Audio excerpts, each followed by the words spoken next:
உங்கள் சாந்தி சிட்டி தாங்க பேசுகிறேன். இன்றைக்கி என் தம்பி பையனுக்கு எடைக்கெடை கல்கண்டு போட போகிறோம். வாங்க நம்மளும் போய் பார்க்கலாம்.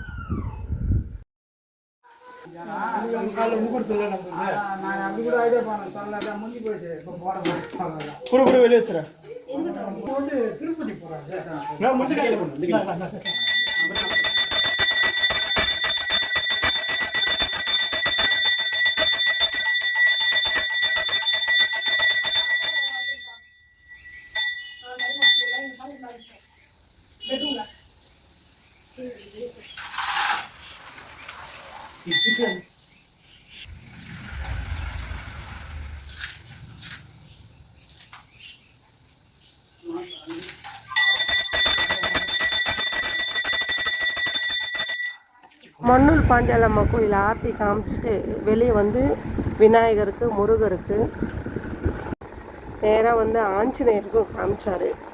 குழந்தை இல்லாதவங்களுக்கு இந்த கோவிலில் வந்து வேண்டி அம்மா தலையில் எலுமிச்சை மழை வச்சு சாப்பிட்டிங்கன்னா அடுத்த 10 மாதத்துலேயே குழந்தை நிச்சயமாக பிறந்திருக்கு.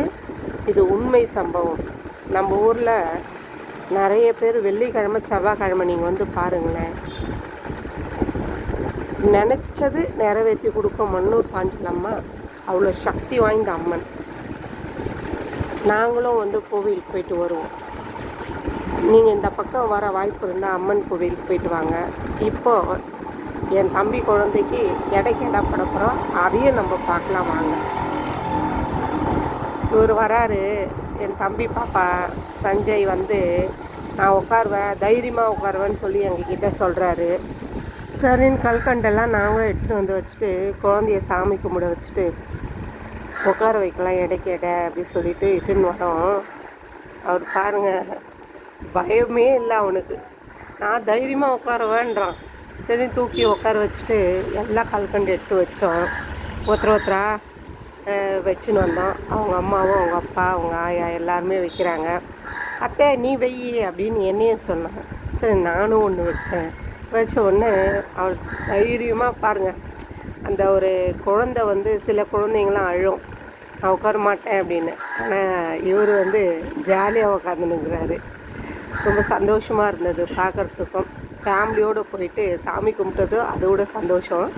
கோவிலுக்கு வரணும்னு ஆசைப்பட்டிங்கன்னா வாலாஜா ரோடு ரயில்வே நிலையம் பக்கத்துலேயே பஸ் ஸ்டாப்பும் இருக்குங்க. நீங்கள் சென்னையிலேருந்து வந்தாலும் சரி, பெங்களூர்லேருந்து வந்தாலும் சரி, வாலாஜா ரோட்டில் இறங்கிட்டு பக்கத்துலேயே தாங்க கோவில். வாங்க, அடுத்த வீடியோவில் உங்களை சந்திக்கிறேன். பாய்.